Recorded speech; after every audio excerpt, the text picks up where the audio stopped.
Ahojte, zdravím všetkých ľudí, láskavého srdiečka. No,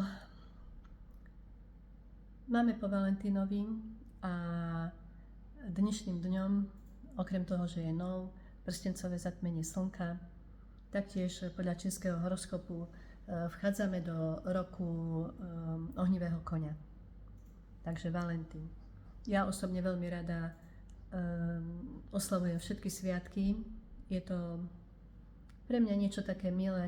Nejde o samotný sviatok ako taký, ale o ten pocit, o tú atmosféru. Proste ja to robím rada. Rada by som bola, keby ste mi napísali, či aj vy oslavujete napríklad Valentína. Valentín. Neberiem to ako sviatok zamilovaných.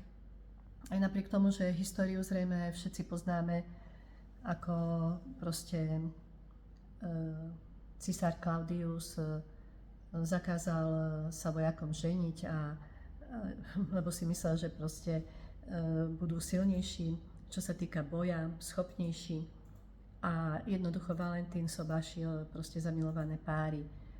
Áno, sviatok zamilovaných. No ja to beriem tak, že napríklad ten Valentín mal veľmi rád ľudí a riskoval vlastne svoj vlastný život, pretože nakoniec bol uväznený a toho 14. februára bol popravený.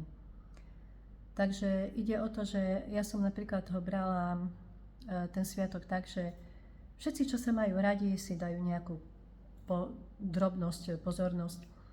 A vždy som obdarovávala svojich blízkych nejakou maličkosťou. Proste len som chcela im urobiť radosť. Ja som to brala tak. No a ten rok ohnivého koňa, oheň, živel oheň, tak to vieme, to je dynamika, aktivita, akčnosť, túžba po nezávislosti. Proste tento rok sa bude niesť v znamení pohybu. Pohyb, proste život je pohyb. Takže bude to o pohybe, bude to o dynamike, či to bude otázka na trhu, alebo v súkromí, alebo na pracovisku. Proste bude to také viac menej taliansky spôsob manželstva, tak by som to nazvala. Bude to divoké. Ľudia budú túžiť po nezávislosti, taktiež tento rok bude prijať aj cestovaniu, osobnému rastu. Len treba si dávať pozor.